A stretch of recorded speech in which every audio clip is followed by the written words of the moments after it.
Good evening, everybody. This is Chris, your favorite recovering alcoholic drug addict. And tonight, I got a special guest on the line. We're going to talk about some recovery and what it was like, what happened, and what it's like now. And so, hey, brother, why don't you go ahead and introduce yourself? Well, my name's Andrew. I'm a recovering alcoholic from San Angelo, Texas. And I just wanted to come on here and share my story and maybe share some experience, strength, and hope with everyone, and maybe give some people some ideas on how they can make it happen for themselves. Awesome. So, why don't you take us back? You got a clean date, I suppose, huh? I do. It's February 1st, 2017. Awesome, man. That's awesome, bro. It's hard to Yeah, believe that time went by so fast, huh? it's crazy. It's weird. It seems like so long ago, but then it seems like just yesterday, too. So I can remember everything. Yeah, I tell everybody, I say, don't worry about, because a lot of people, when they get into the program, they say, man, I wish I could get to 4 years or 4 months or even 30 days. And then I'm Yeah, just looking at it, I'm saying, man, trust me, bro. It's like going from 1 years old to 35, and you just blinked your eye and it's already there. So just focus on today, and 30 years have come by pretty quick. I've already got, this is my sixth year this year. nice. Yeah. So why don't you tell us, That's man, what awesome. what what what took you down that road? What was your bottoms? What was some of the things you were going through before you decided to change your life? Sure. My career as an alcoholic started fairly early, as a lot of people do in high school, and I uh, had my first real taste of alcohol probably around, I think, 16, and it was pretty much off to the races at that point. I mean, I had, we partied, and I every chance I got, I was out drinking. I mean, at 16, 17, living at home, I didn't have a whole lot of opportunities, but when the opportunity arose, I was there, and it was always to excess. It was never have a beer or two at that point. And being young, you don't know how to handle yourself. But off to college, I moved away to Texas Tech, which is a notorious party college. There's not a whole lot to do in Lubbock, but go to school and get drunk. So that's where it really kind of kicked into high gear. And so I was drinking every weekend for sure. And then most of the time during the week, and then, you know, I'm one of the, I guess I wouldn't say fortunate, but I always seemed to kind of keep it together in my mind. I kept it together. I graduated college, went on to get a job, and, I'm married now. I have two kids, two boys, and, I've been able to keep my life together, so to speak. But all the while, underneath all of that was a problem, and that problem was my drinking. And I hid it well. I mean, I was just really good at hiding it. I was good at compartmentalizing that. I didn't ever drink during the day. I never drank at work. I hardly drank in front of my kids. And but as soon as they went to bed, you know, it was just from 9 o'clock at night till whenever I passed out. It was go time, and I drank alone most of the time, just sitting in my house. Everybody gone to bed, just drinking scotch by myself. And I as an alcoholic, you don't have that stop button, you know. most people are like, man, it's 3 a.m. on a Tuesday. I should probably go to bed, but not me. I was like, well, one more, and then one more, and then one more, and one more, and one more. And then either I ran out or I would, get too drunk and go to sleep. But, I always woke up and went to work. And then, so, fast forward to January of 2017, me and my wife having problems, our marriage is not doing well. I'm angry all the time. I'm not paying attention to her. I'm not paying attention to the kids. All I'm thinking about is getting my next drink usually. Can't wait to just get drunk basically. And it all kind of came to a head when she just told me, like, I'm done with you. I'm taking the kids and I'm going to my mom's house, and we may not be back.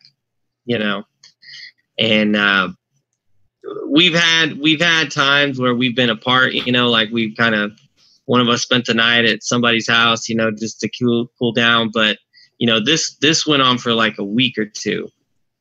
And, and it sickens me that my disease of alcoholism made me think this way. But when that happened, part of me was relieved that I could, just go and I could drink without any worries now, Yeah. I didn't have to take care of anybody. I didn't have to do anything. And, the sick part of me wanted to be alone and just drink.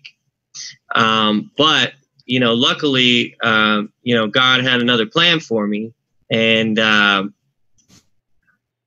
can't explain what brought me there, but I just decided to go to an AA meeting. And I walked into the meeting. It was an evening meeting. I walked in, I had no idea what to expect. And I came in and there were 3 people in the room. Like, man, I was so scared. Because like I could handle a crowd because you can just blend in and, but here I am walking into a meeting with 3 people and like, they all turn around and I'm like, hi, how are you doing? I'm like, oh shit. Like I'm going to have to like say stuff and, they're going to ask me questions. I didn't know what to expect, but anyway, from then on, from that meeting, I really started getting into it. I met a lot of good people that helped me along the way, and it's been a really good recovery process for me. And so that's the backstory, I guess you could say. So if so we could say, what it was like was misery, discontent, a lot of pain and agony, not for just you, but your family as well. And absolutely, for you to be someone who had the college, and the last person I interviewed, they had college too. And I think a true awareness of this disease is that it strikes. It doesn't matter who it is. It will strike rich, poor, famous, not famous. It attacks us all. And when it does, it's just like, your bottom was your wife and them leaving. Was that the only bottom that you ever hit? No, I've done some really stupid stuff under the influence of alcohol and other drugs, frankly. But my main drug of choice was alcohol, and I've driven drunk many times. Driven drunk with people I cared about in the car, and it was not, that wasn't exactly something that drove me to bottom. But looking back on it, it was something that I never want to repeat again, for sure. Me and my wife, my wife's mainly the main, focus of it. As far as like the relationship we had being deteriorated because of my drinking and my selfishness, the underlying selfishness and self-centeredness of my personality. And so, there's been, so many arguments and fights, and my parents would call them knockdown dragouts, and we went through it. But the one thing that I just could not stand was the thought of losing my kids, and not being able to see them every day. And that was the real big motivator for me, was my kids. So what awareness did God give you in these times? Like, I mean, God done a lot of things for me while I was abusing, or while I was using, drinking, or even abusing my family. And God disclosed more and more and more, but I wasn't willing to listen or look or hear anything that was going on.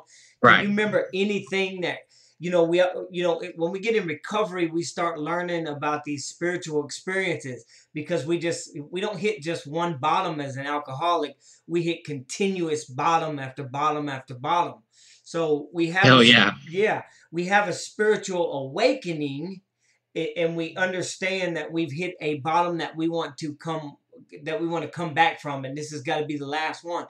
So when we hit that bottom and we awaken spiritually, what was it that you can remember that awoke you to the Spirit, that awoke you to God's words and His pushing you in the direction of spirituality? Yeah. So I was not a spiritual person. I grew up in the church. I used to be very spiritual in my junior high days, but after I started drinking and going with a different crowd, a lot of my church friends kind of abandoned me, and that really hurt, because I felt a real deep connection with them. And then when they kind of dropped me, I guess you could say, because they didn't, think I was being a good influence on them. It was a defining moment in my life, in a negative way, thinking, well, these people think they're Christians and they believe in God and all this stuff, and they're not willing to still be my friend, even though I may not believe the same things as them. So, fast forward, I'm not, I went to church very, rarely, and I didn't pay attention. I didn't believe. I really was agnostic, to be honest. I wasn't sure what was going on spiritually. I didn't really feel anything spiritual in me. And I believe that God used AA and the people in AA to kind of put a chink in that armor. I'd put up my walls, and I said, I don't want anything to do with it. I'm not going to think about it. I'm not going to worry about God. God's got no power over me. I'm in control of my life and everything in it. And it was not the case. And so the one of the big revelations to me was that God was there. He was there, and there is a God. That was one of the biggest things that that was revealed to me, and it was revealed to me through several things, really. One of them was reading the chapter in the big book, in the Alcoholics Anonymous book, about agnostics, which really described me pretty much to a T. And when I read it, I thought, okay, maybe there's something here. Maybe if I just think of it as a higher power, I don't have to use the word God. It has all those connotations from my past and everything. And so that was like kind of incrementalism, I guess, is one thing that was used, is to just think of it as a higher power. You don't have to have any other beliefs ascribed to it. Don't think about anything else, but just think about there's something bigger than yourself. And the other things was that, that people can be kind, and people can be uplifting, and that you can feel spiritual feelings through other people. And that's one thing that I got out of the meetings. I would get these times when I would hear people's story and listening to their what they were talking about and sharing, and the hairs on the back of my neck would stand up, and I would think, it was just a weird feeling, and I'd not felt that since I was a young kid, And so I just told myself, I was like, if I just believe it, because you can choose what you believe. That's the thing. You get to choose your beliefs, right? Yeah. And so maybe I don't try to fool with all this extra stuff. But I just believe it, and I do the things that go with those beliefs, like, doing the program, and so I just told myself, just believe it, and do the things it says to do, and the rest hopefully will come later. And it did. I have more of a spiritual connection with God, and I'm working my way in back into Christianity slowly, and I didn't want to jump headfirst into it, but that's my personal belief in that. But to me, as long as you can grasp that concept of God, that you have a chance. You know what I mean? You can hold on to that and you can move forward. But that's the one thing he revealed to me was his presence, really, is that he's there, and that there are powers at work greater than myself. And that really was humbling and kind of got me out of my selfishness and self-centeredness to think about God and other people. What I think is the most powerful thing to the program is, I have a very powerful talk or tone, or I can catch people's attention, and the way that I talk really grabs people. And what Yeah. I think that God, my beliefs in God is that God has a plan for all of us, and and what uh, and that plan consists of, the church setting grabs a hold of some, and the recovery life grabs a hold of the others. Well, the recovery life is, I feel, where God wants to use me more.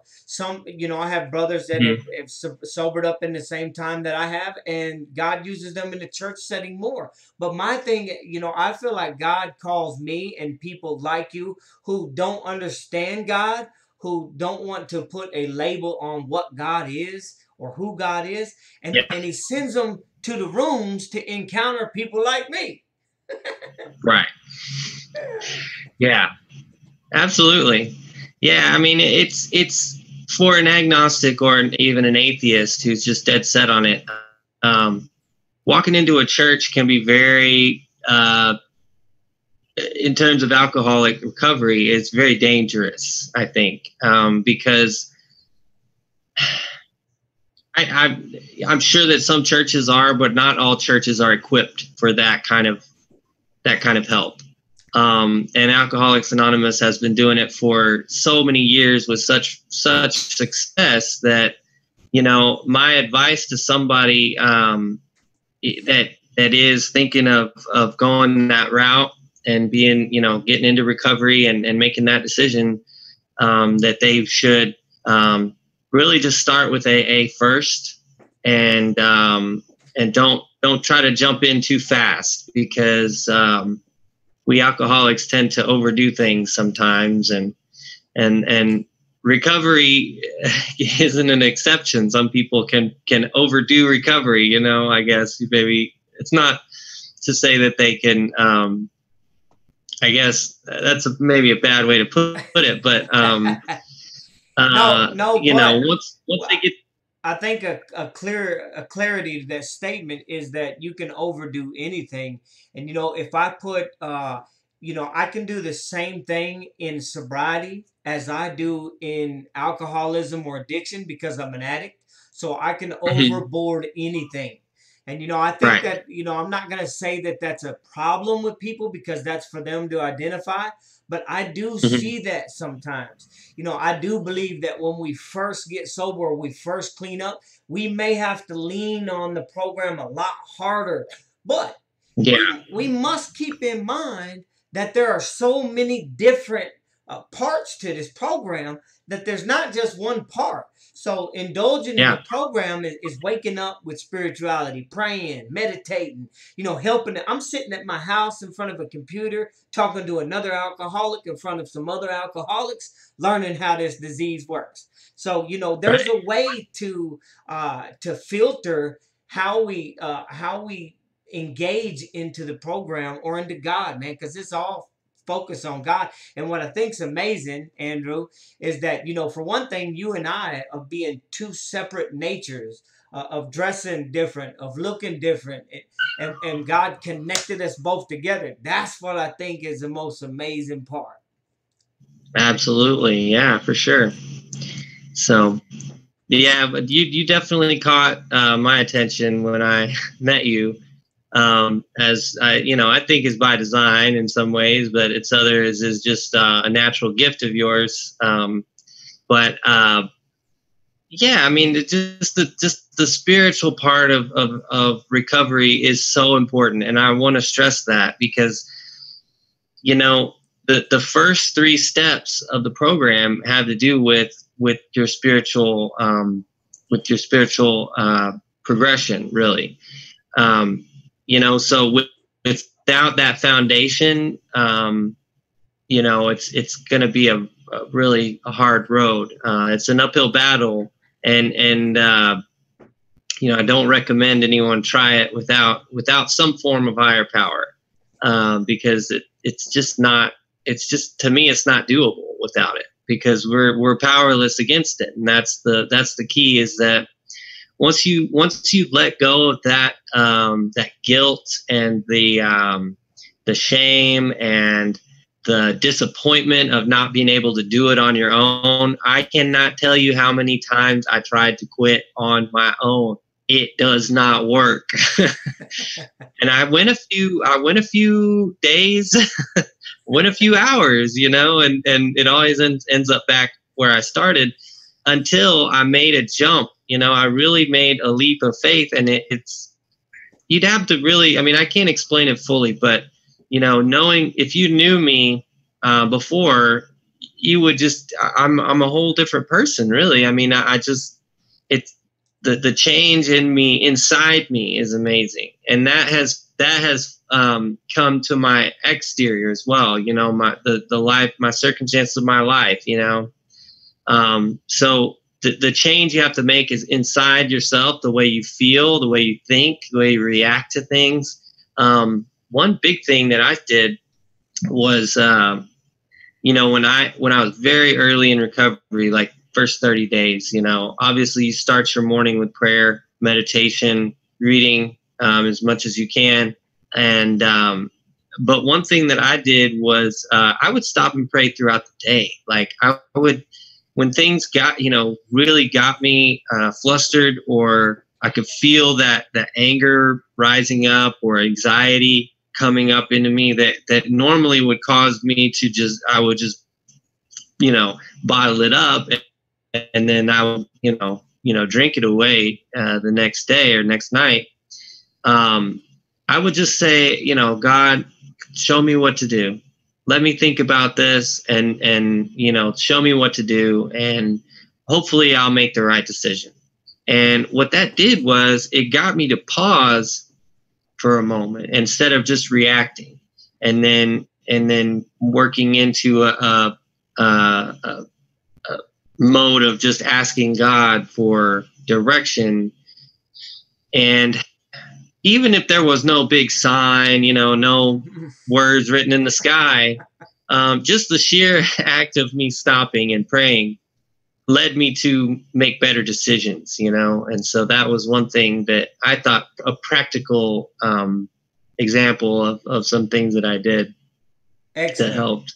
I still do that. So let's take it to where you are today. What you just told me something on a text message last week that was awesome, and why don't you share while we wrap it up? Won't you share with everybody how God has went from agnostic to what you are today and what you have accomplished, and how you continue to stay sober day to day?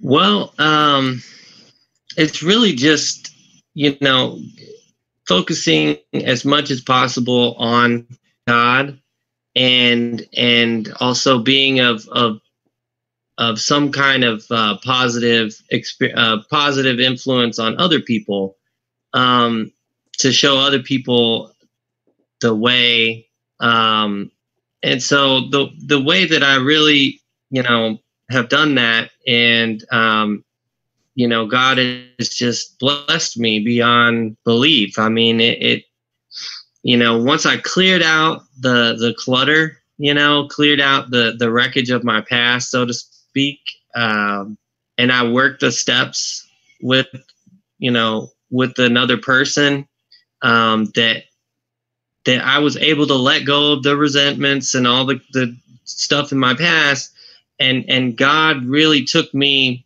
and put me into overdrive. Really, I mean, I'm not perfect, and I don't claim perfection at all, but I do try to be better every day, and I really do focus on one day at a time. I don't. I, it really is an awakening, and God used the program of Alcoholics Anonymous to get through to me in terms that I could understand and that were right for me at that moment, and it was divine intervention, I believe, because I had never been to Alcoholics Anonymous. I never knew anybody in the program. Nobody recruited me into anything, but I just said to myself, with my wife and kids gone out of the house and me drinking and not wanting to drink, I didn't want to drink anymore. I thought, I'm going to stop drinking, and I couldn't. And I just kept doing that over and over again. And just something in my mind told me to go to this place. I didn't know anything about it. I didn't know anybody there. I just walked into a meeting. And when I got there, I did the things that they told me to do.